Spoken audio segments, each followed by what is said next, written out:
Alright, so I'm in the process of removing the passenger side head, and I do have the exhaust manifold is still on there, and unfortunately I was stripping the bolts that holds the exhaust manifold to the mid pipe was starting to strip, so I decided to just cut just a little bit above where it bends, right before you get to the O2 sensor.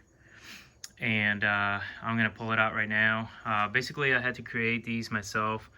Took a half-inch hose that I had laying around, and basically when you pull the these two head bolts down here,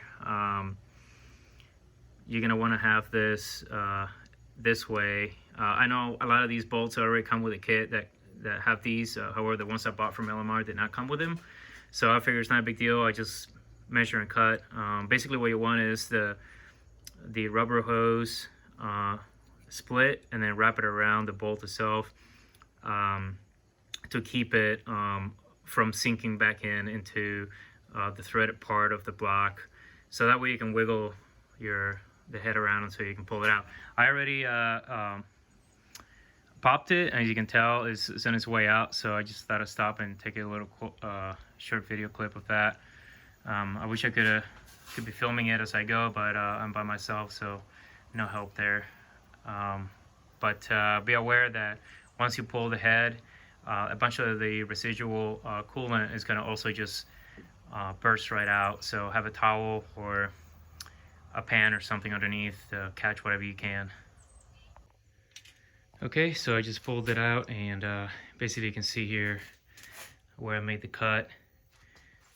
These bolts are now in very good shape, and I figured, you know, I still have to solve that problem once I pull the head out, and I'm just gonna go ahead and take care of that while I'm out here. But essentially, if you're interested to see what length to cut this half-inch, you're basically looking at about 5.5 inches of that hose, and then that should help you out.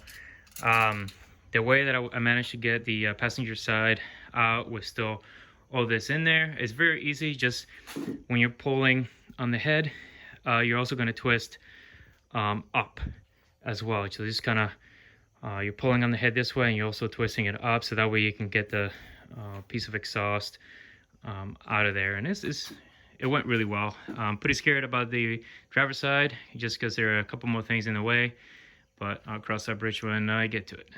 Okay, now I'm prepping to get the driver's side head off, and the first thing that I did was unbolt the bracket that holds the engine oil dipstick in there. This is the bracket here. Really easy bolt to remove. You can use a 5/16 socket or an 8mm. I believe will work as well. This is the bolt that you're looking at. It shouldn't be too difficult to pull out. The next thing, what I'm working on at the moment is actually pulling the oil dipstick out, or the tube, and I came across a really nice technique that I'd like to share with you guys to remove it. Initially I started pulling it from the top. That wasn't working, and so I went downstairs and take a look at the bottom and see what I had to work with, and I figured out that there's a lip around the bottom of the oil dipstick. Let's see if we can work my way around the housing here. There we go. There we go, perfect. Let's see if we can point it out. Right there. So if you can tell, there's a little lip around here, and I already pulled this out about 1/2 inch. This is sitting a little bit closer to the engine block. But basically what you do is you grab a screwdriver, and then you start wedging it in there and slowly pulling it out. It's gonna have to do with one hand, but essentially this is what I'm gonna be doing. Okay, so all of the head bolts are out, and the last three, bottom three, cylinder head bolts, it won't come out because of the brake booster. And so quick update on the dipstick. So I managed to get more of it out by grabbing a rubber mallet and just kind of hammering just a little bit more of it out. However, it is hitting something that's preventing all of it from coming up. So I think what I'm going to do is I'm going to pull the head, try to pull the heads up as far as I can. And then after that, I'm going to go right back down there and then trying to get the rest of the dipstick out. What I'm working on at the moment is actually getting this bracket right here that holds the water pump line in place or whatever. So it is really easy to reach. I have it's a 13mm socket, and I'm reaching it basically from the other side, from the passenger side. So as you can tell, that head is already removed, and I'm just kind of working on getting the rest of it out. I already drained the coolant. I pulled the head off a bit, and then I managed to land a lot of it in the pan. But I also have a big towel underneath. So for now, I'm just gonna slowly working away at this. There it is, right there. And just gotta be patient with it, one little bit at a time. Pull it out, and then I should be able to get be able to pull the head out.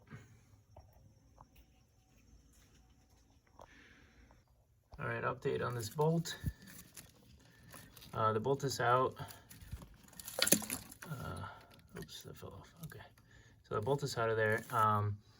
So what I had to do after I broke it loose from on top with a wrench, I actually had to reach all the way from underneath, in between the transmission and the exhaust, and all the way up there with an extension to be able to get the rest of it out.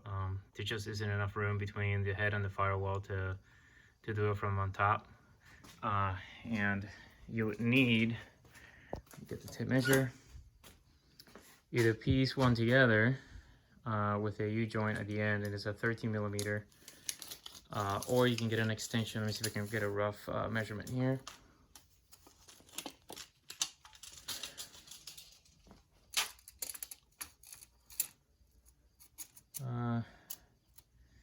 About 22 inches, or maybe even slightly larger. That would help out if you can get a solid extension piece, or you can piece one together like I did.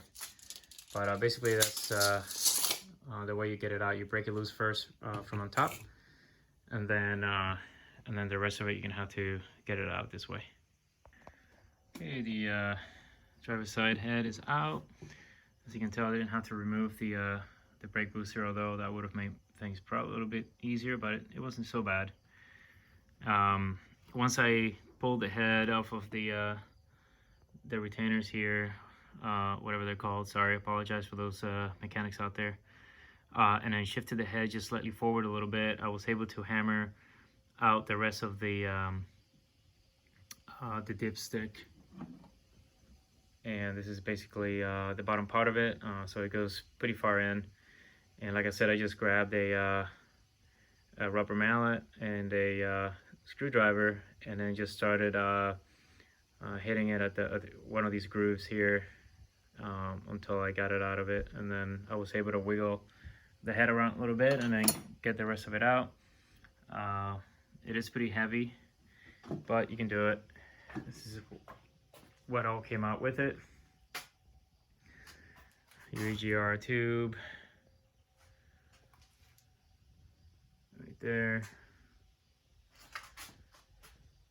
and all this is going to come off so I can send it over to get it inspected and refurbished. But there it is.